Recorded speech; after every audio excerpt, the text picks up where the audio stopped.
दिल्ली में जो ब्लास्ट हुआ है ना, उससे एक बात तो साफ साबित हो जाती है कि आतंकवाद का धर्म हो ना हो, उनका मजहब ज़रूर होता है। चलिए कुछ नाम पढ़ लेता हूँ आपके सामने। तो पहला नाम है उमर नबी। ये वही बंदा है जो आई-10 गाड़ी में फूटा था। ये सुसाइड बॉम्बर ही था और ये गाड़ी के अंदर फूट चुका है। उसके बाद मुजम्मिल अहमद है, ये भी अपने नाम के आगे डॉक्टर लगाता है। ये वही बंदा है जो फरीदाबाद में पकड़ा गया। इसके अलावा डॉक्टर अदील अहमद हैं, अगेन अ डॉक्टर। अब अगर हम इक्वालिटी राइट्स की बात करें तो इन आतंकवादियों के घरों में या इनके कौम के घरों में औरतों की कंडीशन भले ही जानवरों से बदतर होती है, बट जब बात आती है शहादत की लड़ाई की, तो वहाँ पे मर्द और औरत इक्वली कंधे से कंधा मिला के चलते हैं। इसलिए डॉक्टर शाहीन बिटिया पकड़ी गई जो कि लखनऊ की थी, और उसका भी इस प्लान में इन्वॉल्वमेंट था। फिर जो नाम निकल के आ रहा है वो तारिक का है, जिसने अपनी कार प्रोवाइड की, ऐसा कहा जा रहा है। और फिर इमाम इरफान अहमद, जो कि मास्टरमाइंड बताया जा रहा है। अब इन तमाम नामों को आपने सुना, तो इससे आप क्या कंक्लूड करेंगे कि चाहे वो पंचर साटने वाला हो, चाहे वो कसाई हो, चाहे वो डॉक्टर हो, इंजीनियर हो, कोई पढ़ा लिखा हो, कोई अनपढ़ हो, कोई जाहिल हो, इसका इससे कोई रिश्ता नहीं है, क्योंकि जिसको फटना है वो फटेगा ही, क्योंकि मकसद जो है वो कॉमन है। अब इस दुनिया में दो टाइप के आतंकवादी होते हैं, एक हार्ड और एक सॉफ्ट।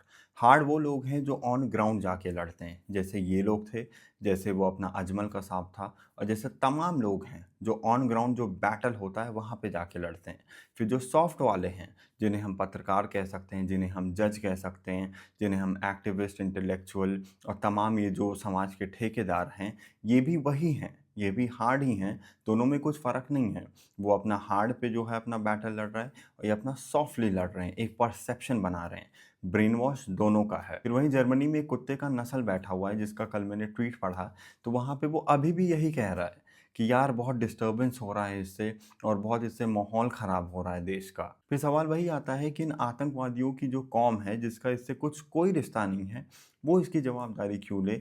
वो क्यों सबको जवाब देते फिरे? उन पे शक की नज़र से लोग क्यों देखें?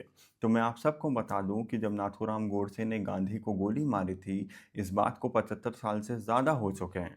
उसके बाद संघ ने हज़ारों अच्छे काम किए होंगे समाज को लेकर, पर ये जो सॉफ्ट टेररिस्ट हैं, जिनके मन में बैठ गया है कि आरएसएस इक्वल्स टू आतंकवाद ऑर्गेनाइजेशन, तो इस लॉजिक से अगर हम देखें तो इनके नस्ल के लोग हैं जो एक ही फैक्ट्री से निकल के आ रहे हैं, तो इसकी जवाबदारी इन्हीं के फैक्ट्री के जो बाकी कर्मचारी हैं, जिनका इससे कोई रिश्ता नहीं है, वही तो देंगे ना बॉस। अब प्रभु श्री राम जी आके तो देंगे नहीं। अब इस पूरे दिल्ली ब्लास्ट के इंसिडेंट से एक चीज़ आप क्या सीखते हैं कि आपके घर का जो पड़ोसी है राशिद, जो कि हो सकता है कोई नौकरी करने वाला हो या कोई दुकानदारी करके बैठा हो, वो अंदर क्या काम कर रहा है इसका आपको कोई अंदाज़ा ही नहीं लगेगा। ये बहुत दुखद की बात है कि हम लोगों ने 11 मासूम लोगों की जानें गंवा दी और बहुत लोग घायल हो गए।